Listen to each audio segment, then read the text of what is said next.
اللہ اللہ اللہ۔ حضرت عمر کا بیٹا مصر گیا، وہاں سے کمائی کر کے لایا، تجارت کرنے گیا، لاکھوں کا مال۔ کون سا باپ ہے دنیا میں جس کا بیٹا باہر سے پیسے لے کے آئے تو ابا تفصیل پوچھے کہ بیٹا کہاں سے کمائے، کہاں سے لایا، کتنے ملے، کیوں آئے؟ کون سا باپ تفصیل پوچھتا ہے؟ ابا تو کہتا لا صحیح اور تعریفیں کرتا ہے، میرا بیٹا بڑی کمائی کرتا ہے۔ کبھی پوچھا ہے اس سے کہ ڈیوٹی صحیح دیتا ہے کہ نہیں؟ کبھی پوچھا ہے کہ تو ایمانداری کی روزی لاتا ہے کہ حرام کی کماتا ہے؟ یہ باپ کی ذمہ داری ہے، یہ اماں کی ذمہ داری ہے۔ پھر کہتا ہے بیماری کیسے آ گئی، پریشانی کیسے آ گئی؟ تو نے کبھی سوال کیا اپنی اولاد سے؟ حضرت عمر فاروق رضی اللہ تعالیٰ عنہ کا بیٹا مصر سے پیسے کما کے لایا تو جناب عمر نے بلایا، فرمایا بیٹے اتنی تو تیرے پاس راس ہی نہیں تھی، تھوڑے سے تو پیسے لے کے گیا تھا، اتنی کمائی کیسے ہو گئی؟ اتنے تو پیسے نہیں تھے صاحب، کہاں سے کمائی لائے؟ اس نے کہا ابا جی وہ جو میرے چچا ہے نا مصر کے گورنر، آپ کے دوست، انہوں نے میری مدد کی ہے۔ فرمایا جتنے لوگ گئے تھے سب کی ہے مدد اس نے؟ کہا نہیں صرف میری کی۔ فرمایا تیری کیوں کی؟ تیری کیوں کی؟ کہا حضور آپ کے دوست ہیں۔ فرمایا چپ کر، حضور انہوں نے مجھے اتنے پیسے دیے، میں نے کاروبار میں ڈالے تو نفع آیا تو میں ان کی رقم دے کے۔ فرمایا خاموش ہو جا، باقی جتنے لوگ گئے تھے سب کی مدد کی اس نے؟ کہا نہیں حضور صرف میری کی۔ فرمایا اس نے تیری مدد نہیں کی، اس نے خلیفہ کے بیٹے کی مدد کی، اس لیے کہ وہ خلیفہ کو اپنے حق میں نرم کر سکے۔ فرمایا آدھا مال تیرا ہے، آدھا مال غنیمت کا ہے، مال خزانہ کا ہے، مسلمانوں کا ہے، اس لیے کہ تو جو وہاں سے مال کما کے لایا ہے وہ اپنے باپ کے خلیفہ ہونے کی وجہ سے کما کے لایا ہے، لہذا رکھ ادھر۔ یہاں کہتے ہیں کدھر سے آیا، کیسے آیا، کون سا حساب دیں، کیا کریں؟ او بھائی حضرت عمر رضی اللہ تعالیٰ عنہ کا اپنی اولاد کے بارے میں یہ رنگ ہے۔ ایک جنگ سے نا خوشبو آئی، خوشبو بڑی مہنگی ہوتی تھی، عرب میں خوشبو آج بھی بڑی مہنگی ہے، وہ زیادہ استعمال کرتے ہیں۔ میری باتوں کی سمجھ آ رہی ہے میرے بھائیوں؟ بڑی مہنگی خوشبو تھی۔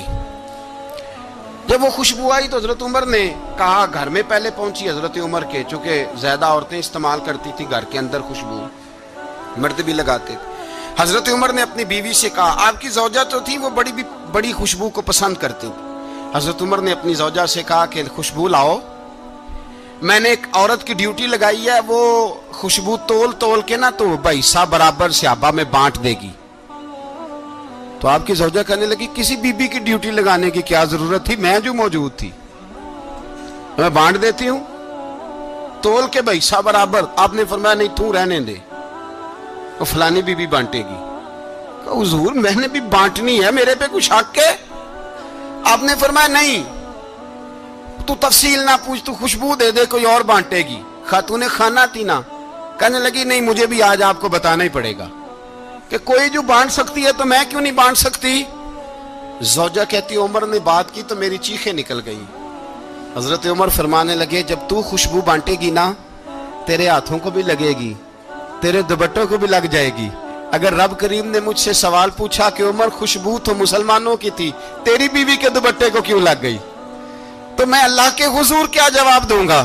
اگر اللہ نے یہ سوال کیا کہ تیری بیوی نے کیوں لگائی، وہ تو حصہ تھا مسلمانوں کا، تو نے تیری بیوی نے کیوں لگائی؟ تو فرمایا میں نہیں چاہتا کہ اللہ کے حضور مجھے اور تجھے باز پرس ہو، لہذا کسی اور کو بانٹنے دے۔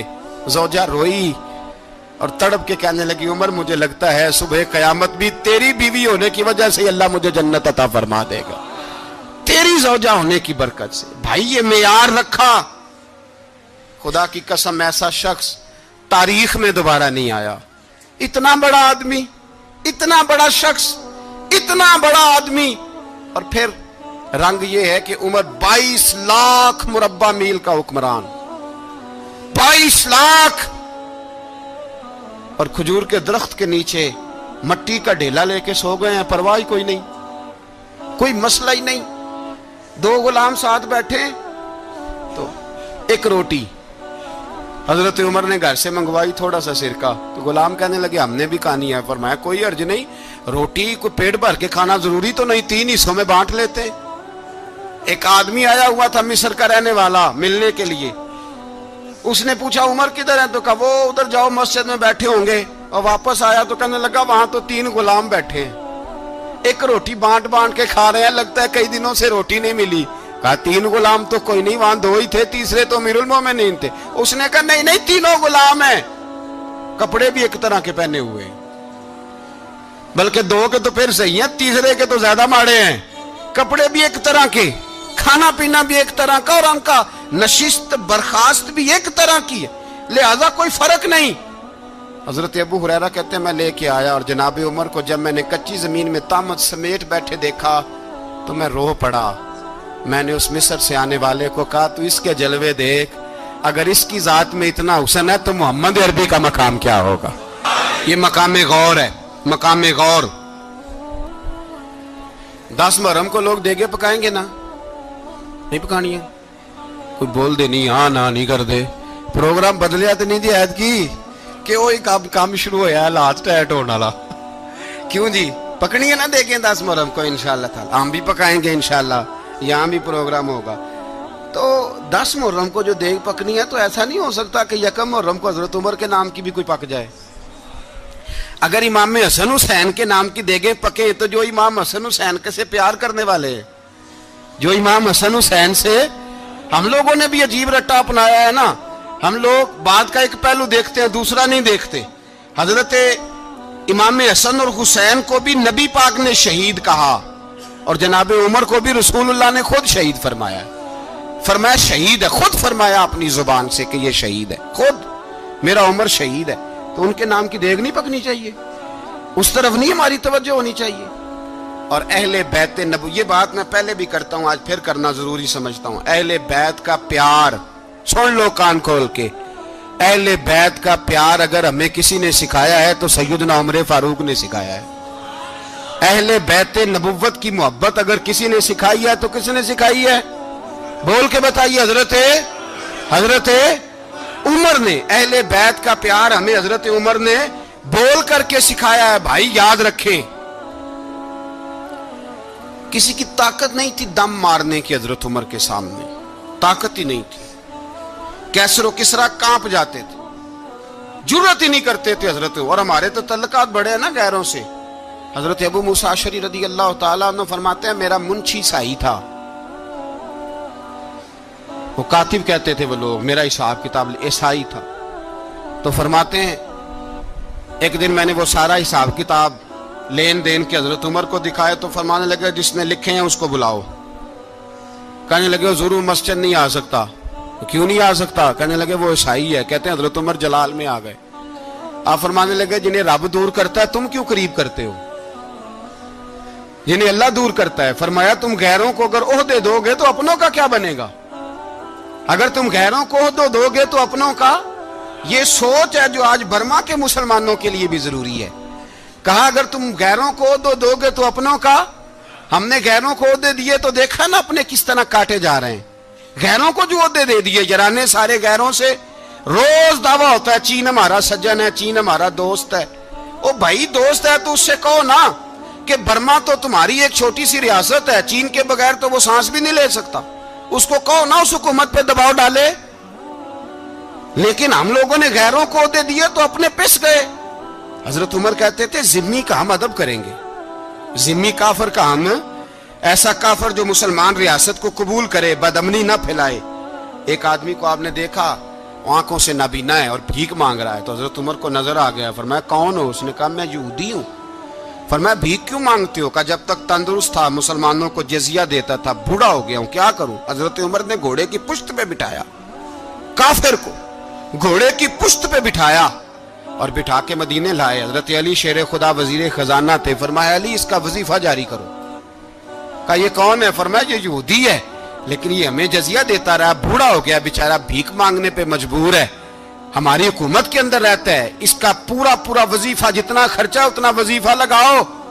حضرت علی کہتے ہیں میں وظیفہ لگا رہا تھا اور وہ میرے نبی کا کلمہ پڑھ رہا تھا, وہ رسول اللہ کا کلمہ پڑھ رہا تھا. یہ مزاج, یہ نہیں کہ کافر. حضرت عمر نے گورنروں کو خط لکھے تھے کہ زبردستی کسی کو مسلمان نہیں کرنا, جہاں ان کی عبادت گاہیں بنی ہو گرانی نہیں, کوئی مندر کوئی گرجا ضائع نہیں کرنا. اسلام سب کو جینے کا موقع دیتا ہے، پر بےایمانوں، ظالموں، بدذاتوں، تمہیں یہ کہتا ہے کہ ہم تمہیں جینے کا موقع دیتے، تم بھی مسلمانوں کو جینے کا موقع دو۔ یہ جہاں بستے ہیں، جہاں رہتے ہیں، انہیں وہاں جینے کا موقع دو، انہیں بھی اللہ اکبر کہنے کا موقع دو، انہیں بھی قرآن پڑھنے کا موقع دو، انہیں بھی رسول اللہ پر درود پڑھنے کا موقع دو۔ ہمارے ملک میں عیسائی اپنی مرضی سے کھلے عام تبلیغ کرتے ہیں، یہاں تو چینل چلائے ہیں عیسائیوں نے۔ کسی مذہبی جماعت نے کبھی جلوس نکالا ہے کہ عیسائیوں کا چینل بند کرو؟ بولے نکلا ہے کہ نہیں نکلا؟ کتنے ظلم کی بات ہے۔ ہم جب غیر کو اتنا تحفظ دیتے ہیں، اتنا تحفظ دیتے ہیں، ہم نے دیکھا ہے، مجھے بیسیوں لوگوں نے عید پہ ٹیلی فون کیے کہ عیسائیوں کو قربانی کا گوشت دے لیں، مجبور ہیں جی، دروازے پہ آ گئے ہیں، ہمارے کام کاج کرتے ہیں۔ بیسیوں لوگ، عام آدمی کے دل میں ان کا اتنا جذبہ ہے، وہ مسائل کا بیان کرنے ایک علیحدہ بات، لیکن ہمارے دل کافر کے حق میں بھی نرم ہو جاتے ہیں۔ تم کس قدر زیادہ بےایمان ہو، اور کفر کس قدر زیادہ ذلیل ہو گیا ہے کہ مسلمان کے حق میں نرم ہوتا ہی نہیں۔ اور اس سے بڑے ذلیل وہ ہیں جو ان ذلیلوں کے سپورٹر ہیں، وہ کسی عرب ملک کے حکمران ہو یا کسی اور جگہ کے، وہ بڑے ذلیل ہیں جو ان ذلیلوں کے سپورٹر ہیں، جو برما کی بچیوں کے قتل پر اپنی حکومتیں چمکا رہے ہیں، انہیں شرم نہیں آتی۔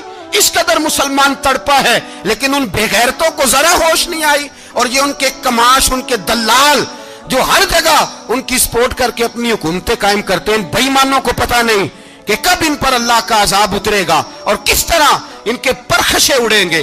تمہیں اپنی ذلت اور رسوائی نظر نہیں آ رہی کہ زمین کس طرح تمہارے لیے تنگ ہو گئی ہے؟ اس سے زیادہ اور تمہاری رسوائی کیا ہوگی؟ ڈرو اللہ سے، اور یہ تو دنیا کا عذاب ہے۔ ان بطش ربک لشدید، میرا رب کہتا ہے قیامت تو قائم ہونے دے، جتنا سخت تیرے رب کی پکڑ ہے اتنی کسی دوسرے کی ہو سکتی، یاد رکھیں۔ اور تھوڑا احتیاط کریں ہم سب لوگ بھی، جو ہم لوگ آدھی زبان بول کے بھی ان کی سپورٹ کرتے ہیں، اب شرم آنی چاہیے ہمیں ان حکومتوں کی سپورٹ کرتے جو مسلمانوں کی لاشوں کے اوپر حکومتیں قائم کرتے ہیں، شرم آنی چاہیے۔ بہرحال بات دور نکل جائے گی، اور میں اپنے مضمون پہ رہتا ہوں۔ اہل بیت کا پیار اگر سکھایا ہے تو جناب عمر نے سکھایا ہے رضی اللہ تعالی عنہ، امام حسن ملنے۔ آپ یقین کریں، میں جب اس واقعہ کو پڑھتا ہوں تو میرا دل جھوم جاتا ہے۔ میں کہتا ہوں یار، ڈاڈا ہونا اپنی جگہ پہ، عشق ہونا اپنی جگہ پہ، انسان کا باوقار ہونا اپنی جگہ، جہاں کھڑے ہونا تھا وہاں یہ کھڑے ہوتے تھے، اور جہاں جھکنا تھا وہاں یہ ان لوگوں میں اقبال نے کہا تھا، تیری نگاہ ناز سے دونوں مراد پا گئے، عقل غیاب و جستجو، عشق حضور و اضطراب۔ جہاں اگر آیا ہے سامنے کیسر و کسرا تو عمر جیسا دلیر کوئی نہیں، اگر سامنے آیا ایران کا بادشاہ تو عمر جیسا تگڑا کوئی نہیں، اگر آیا ہے سامنے غسان کا بادشاہ تو عمر جیسا عادل کوئی نہیں، لیکن اگر علی کا بیٹا آیا ہے، اگر فاطمہ کے لال پارے آئے ہیں، تو پھر فاروق اعظم سے جیسا محب کوئی نہیں، پھر ان سے جیسا پیار کرنے والا کوئی نہیں۔ اندر بیٹھے ہیں جناب عمر، اندر تنہائی میں کچھ وزیروں سے گفتگو ہو رہی ہے، میٹنگیں جاری ہیں۔ آپ کے بیٹے ملنے آئے جناب عبداللہ ابن عمر، ابا جی ملنا ہے، بات ٹھہرو، بات کر رہا ہوں، کوئی نہ اندر آئے۔ صاحبزادہ باہر کھڑا ہے، تھوڑی دیر گزری تو امام حسن بھی آ گئے۔ کون آئے؟ آپ کو جو ملے گا امام صاحب کا نام لینے سے، وہ سردار ہیں جنتیوں۔ کون آئے؟ سارے بولیے، امام حسن، تیری نسل پاک میں ہے بچہ بچہ نور کا، تو ہے نے نور تیرا سب گھرانہ۔ امام حسن آئے تو حضرت عبداللہ ابن عمر کو دروازے پہ کھڑے دیکھا، کہا امیر المومنین کہاں ہیں؟ کہنے لگے حضرت عمر کے بیٹے۔ کہنے لگے وہ اندر بیٹھے، کچھ میٹنگ ہو رہی ہے، اور انہوں نے کہا کوئی اندر نہ آئے، لیکن آپ جانا چاہیں تو چلے جائیں، آپ جانا چاہیں تو، تیری نسل پاک میں ہے بچہ بچہ نور، آپ جانا چاہیں تو چلے جائیں۔ تو انہوں نے کہا جب آپ باہر کھڑے ہیں تو مجھے کوئی اتنا ضروری کام نہیں، اور ابھی زور کی نماز تھوڑی دیر میں ہوگی، میں مسجد میں مل لوں گا امیر المومنین سے۔ یہ بات کہہ کے امام حسن چلے گئے۔ یار اتنی بڑی بات نہیں تھی، اتنی بڑی بات نہیں تھی۔ وہ میرے استادوں کا بیٹا بھی آئے تو کہا ٹھیک ہے جی، وہ سوئے ہوئے ہیں تو کوئی غرض نہیں یار، میں ٹھہر کے آ جاؤں گا، کوئی بڑی بات نہیں تھی، دیکھا جائے تو بڑی بات نہیں تھی، پر بات بہت بڑی تھی، اس لیے کہ یہ خالی حسن نہیں، یہ حسن ابن علی ہے، یہ حضرت فاطمہ کے لخت جگر، حضرت عمر باہر نکلے, عبداللہ ابن عمر سے پوچھا کوئی آیا تو نہیں؟ تو کہا حضور امام حسن آئے تھے. تو کہا پھر شہزادے کو اندر کیوں نہیں بھیجا؟ کہا میں نے کہا تھا. وہ کہنے لگے اگر امیر المومنین مصروف ہیں تو میں ظہر میں مل لوں گا. حضرت عمر رونے لگے, فرمایا بیٹے تو نے اچھا نہیں کیا. پھر مسجد نہیں گئے, سیدھے امام حسن کے دروازے دستک دی. امام حسن باہر آئے, کہا شہزادے آئے تھے تو ملے کیوں نہیں؟ تو امام حسن کہنے لگے حضور آپ کا اپنا بیٹا دروازے پہ کھڑا تھا, آپ کا اپنا بیٹا دروازے پہ کھڑا تھا, اور منع بھی کیا تھا آپ نے تو میں زور میں مل لیتا. حضرت امام حسن فرماتے جوش جذبات میں جناب عمر نے سر سے پگڑی اتار دی, جوش جذبات میں. کہنے لگے حسن میرے بیٹے کا اور آپ کا کیا مقابلہ؟ کیا اس کی ماں کا نام فاطمہ الزہرا ہے؟ کیا اس کی نانی کا نام خدیجۃ الکبریٰ ہے؟ کیا اس کے نانے کا نام محمد مصطفیٰ ہے؟ آپ کا اور اس کا کیا مقابلہ؟ پھر رو پڑے اور کہنے لگے بیٹے میں مکے کے صحراؤں میں اونٹ چرایا کرتا تھا, یہ جو میرے سر پر عزت کے بال ہیں یہ تیرے نانے کے اگائے ہوئے. میں مکے کے خبردار شہزادے خبردار. او بھائی اہل بیت نبوت کے ادب کا رنگ اگر سکھایا ہے تو سیدنا عمر نے سکھایا ہے. حضرت عمر فاروق اتھارٹی ہے, اسلام کی اتھارٹی. یکم محرم حضرت عمر کی شہادت ہے. یہودی بول اٹھا, کافر بول اٹھا. اگر 6 مہینے عمر دنیا میں اور رہتے تو دنیا میں کوئی کافر موجود نہ ہوتا. 6 مہینے. اور جب اس بطل جلیل کا جنازہ اٹھا, اللہ بخاری پڑھیے نا, اللہم ارزقنا شہادت فی سبیلک, اللہ بسترے کی موت نہ دینا, شہادت کی دینا.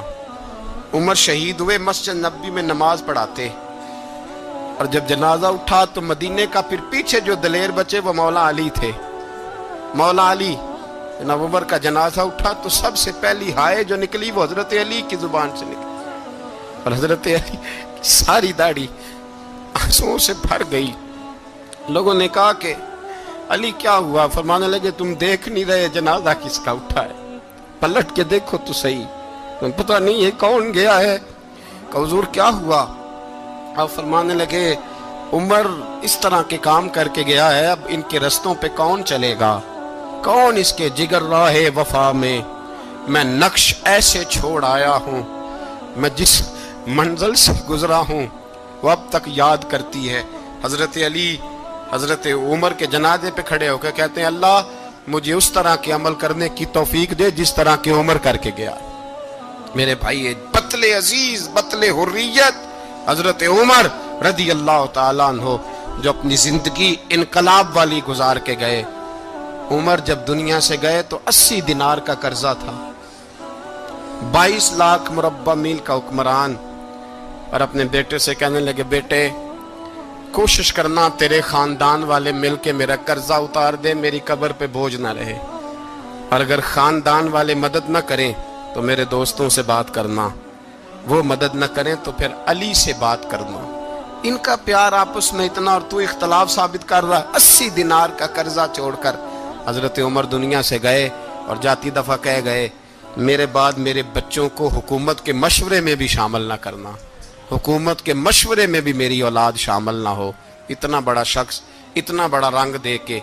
یکم محرم کو جب عمر فاروق کا وصال ہوا تو بیٹے سے کہنے لگے اماں عائشہ سے جا کے کہو میرا بھی نبی پاک کے روزے میں دفن ہونے کو دل کرتا ہے. ایک قبر کی جگہ ہے اماں جی نے اپنے لیے رکھی ہے, بخاری ہے بخاری.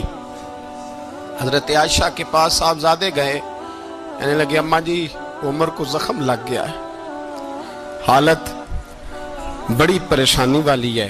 وہ کہتے ہیں اگر اماں اجازت دیں. سید عائشہ رو پڑی, فرمانے لگی کہ وہ اپنی قبر کی جگہ تو نہیں نہ کسی کو دیتا, پر عمر نے کمال ہی بڑا کیا. اسے کہو جاؤ گنبد خضرا میں قیامت تک جو مصطفیٰ پہ اور ابو بکر پہ سلام پڑھے گا وہ تجھ پہ بھی سلام پڑھ کے جائے گا. جاؤ میں نے جگہ دی. اور اگر آپ نے ابھی تک ہمارا چینل سبسکرائب نہیں کیا تو فوراً سبسکرائب کیجئے, ساتھ ہی بیل آئیکن پر کلک کریں تاکہ مزید آنے والی ویڈیو ہیں وہ آپ کو وقت پر ملتی رہیں. اللہ حافظ.